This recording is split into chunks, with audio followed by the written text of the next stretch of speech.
अस्सलामुअलैकुम दोस्तों, कैसे हैं आप सभी। उम्मीद करती हूँ कि खैरियत से होंगे। पिछले वीडियो में हम पढ़े थे मौका परस्त, ये कहानी हम पढ़े थे पिछले वीडियो में। अब हम इसका क्वेश्चन आंसर बनाते हैं, ठीक है। चलो हम स्टार्ट करते हैं। क्वेश्चन में क्या पूछा जा रहा है, जानवरों में लड़ाई की क्या वजह थी। हम पढ़े थे ना पिछले वीडियो में कि जानवरों में लड़ाई किस लिए हुई थी। तो अब देखिए हम आंसर देखते हैं। जानवरों में लड़ाई की क्या वजह थी। आंसर है जानवरों में इस बात की वजह से लड़ाई थी कि जंगल में किसकी हुकूमत हो। ठीक है, मैं पढ़ाई थी आप लोगों को, तो उसमें क्या बताया जा रहा था, मतलब आपस में दरिंदे भी लड़ाई कर रहे थे और परिंदे भी लड़ाई कर रहे थे। मतलब जंगल में हुकूमत किसकी होगी, है ना। तो वही आंसर यही है। अब दूसरा है, चमगादड़ सबसे पहले किसके पास गया। चमगादड़ सबसे पहले किसके पास गया था।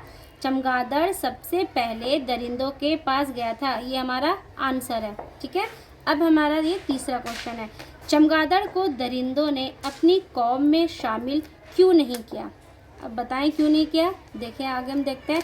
परिंदे चमगादड़ की हकीकत और सच्चाई जान चुके थे, ठीक है, कि ये मौका परस्त है और हमेशा जीतने वालों की तरफ हो जाता है, इसलिए इसे अपनी कौम में शामिल नहीं किया। अब देखो चमगादड़ को दरिंदों ने अपने कौम में शामिल क्यों नहीं किया था, क्योंकि ये जो चमगादड़ था मौका परस्त था और ये इसकी सच्चाई और ये हकीकत जान गए थे परिंदे और दरिंदे, इसीलिए फिर इसे अपने कौम में शामिल नहीं किया था, है ना। चौथा हमारा, चूहों ने चमगादड़ को क्या जवाब दिया। ठीक है, इसका आंसर होगा ये, चूहों ने चमगादड़ को जवाब दिया कि क्या तुम्हारे दुम है, दुम माने पूंछ, है ना, दुम है, क्या तुम पैरों से चलना जानते हो। तुम्हारे इतने बड़े बड़े पर होते हैं, पर माने पंख, ठीक है, जिनसे तुम आसमान में उड़ते फिरते हो। मतलब बोले कि तुम्हारे इतने बड़े बड़े पर है, तुम तो आसमान में उड़ते हो, तुम्हारे दुम भी नहीं है तुम्हारे, और फिर ये तुम पैरों से चलना जानते भी नहीं हो, है ना। क्या चूहों के इतने बड़े बड़े पैर होते हैं, पर होते हैं, और क्या वह आसमान में उड़ते फिरते हैं। देखो भाई, ना तुम चूहे हो और ना ही तुम्हें अपनी कौम में शामिल कर सकते हैं। तो इस तरह इसे मना कर दिए चमगादड़ को चूहों ने। ठीक है, पांचवा सवाल हमारा है, इस कहानी से क्या सबक मिलती है। ठीक है, हमें क्या सबक मिलती है कहानी से। इस सबक से ये, मतलब इस कहानी से ये सबक मिलता है कि देखो, धोखेबाज और मौका परस्त का कभी भला नहीं होता। ठीक है, ऐसे लोग दूसरों को मुंह दिखाने के काबिल नहीं होते हैं, है ना। जब इनकी हकीकत लोगों के सामने आती है तो वह भरी दुनिया में चमगादड़ की तरह अकेला रह जाता है। चमगादड़ इसी तरह अकेला रह गया था क्योंकि वो मौका परस्त था, है ना, अच्छा नहीं था, कभी जीतने वालों की तरफ हो जाता था, और कभी चमगादड़ कभी जानवर जीतते थे उनके तरफ हो जाता था, कभी परिंदे जीतते थे तो उनके तरफ हो जाता था, इसीलिए ये हमारा आंसर हो गया। ठीक है, अब आगे हमारा देखिए तीसरे नंबर पे, ये दूसरा था, है ना। तीसरे नंबर पे नीचे दी हुई जगहों को मुनासिब लफ्ज़ से भरें। अब ये हमारा है, कहानी कही है और बीच में जो खाली स्थान है हमें इसे भरना है। ठीक है, अब देखें हम भरते हैं। लड़ाई की वजह ये थी कि डैश पर हुकूमत किसकी हो।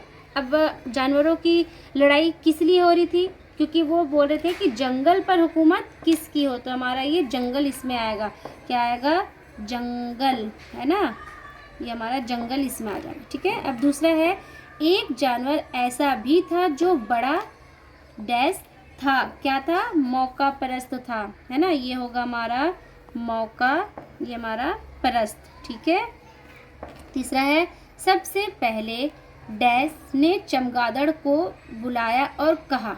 अब सबसे पहले किसने बुलाया था, दरिंदों ने बुलाया था, है ना, दरिंदों ने बुलाया था।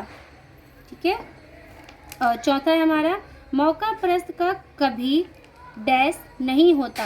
अब क्या नहीं होता है मौका परस्त का, भला नहीं होता। ठीक है, यहाँ पे हमारा भला होगा। पांचवें में, मायूस होकर चुपचाप डैश पर उल्टा लटक जाता है। मतलब कौन उल्टा लटकता है, दरख्त पे कौन लटकता है, चमगादड़, है ना, दरख्त होगा हमारा। ठीक है, ये भी हमारा हो गया, खालिस्तान भी हम भर लिए। अब चौथा हमारा है किसने किससे कहा, ये यहाँ पे हमें लिखना है। अब देखिए कौन किससे क्या कहता है।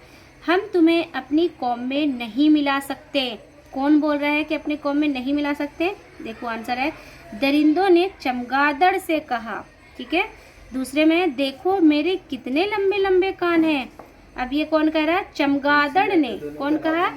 चमगादड़ ने परिंदों से कहा।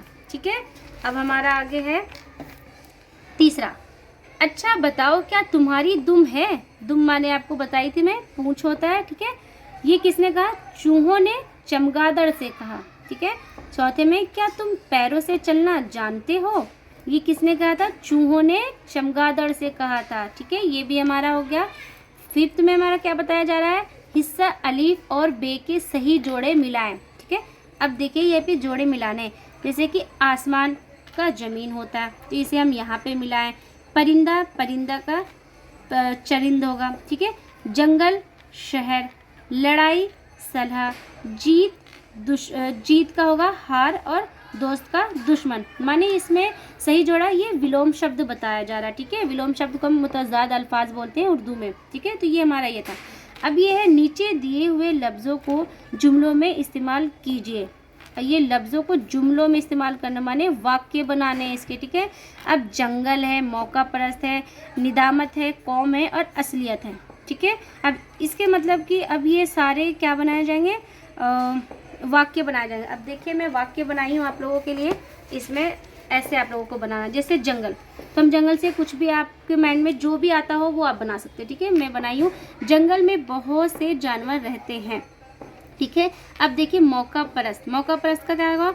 मौका परस्त का कभी भला नहीं होता है, मौका परस्त का कभी भला नहीं होता। अभी है निदामत, निदामत मतलब होता है शर्मिंदगी। ठीक है, धोखेबाज को निदामत का सामना करना पड़ता है। ठीक है, कौम, हमारी कौम में तुम शामिल नहीं हो सकते, ये उसमें शामिल नहीं हो सकते, ये इसमें बताया गया था ना, दरिंदों ने बोल रहे थे चमगादड़ से। असलियत, इसने बहुत झूठ बोला लेकिन आखिरकार इसकी असलियत सबके सामने आ ही गई। ठीक है, ये हमारा जुमला था। और आगे हमारा ये क्या बोल रहा है? सबक में से 5 और 6 हुर्फ वाले 3 लफ्ज़ लिखें। 3 लफ्ज़ में लिखने हैं, 5 हुर्फ वाले और 6 हुर्फ वाले। ठीक है, जैसे कि 5 हुर्फ वाले देखिए अब क्या है? निदामत, नून दाल अलीफ मीम ते, कितने हो गए? 2, ये 2 4 और ये 5। ठीक है, 5 हुर्फ वाले। निदामत, असलियत, आसमान। ठीक है, ये हमारे सारे 5 हुर्फ वाले हो गए। अब 6 हुर्फ वाले ये है खौफनाक, कितने हो गए? खे वाव फे नून अलिफ काफ। ठीक है, ये भी हमारे 6 हो गए। खौफनाक, शर्मिंदगी और चमगादड़। ठीक है, हमारा हो गया। अब ये हमारा यहाँ पे लास्ट में बताया जाता है खुशखत लिखें। खुशखत मतलब होता है कि हमें सुंदर राइटिंग में लिखना। ठीक है, जैसे यहाँ पे लिखे हुए हैं फैसला, रिच, उलझन, सलाह और मुताल्लिक, इसे आप सुंदर सुंदर राइटिंग में ऐसे लिखेंगे। ठीक है, और ये इतना हमारा आज का वीडियो है और फिर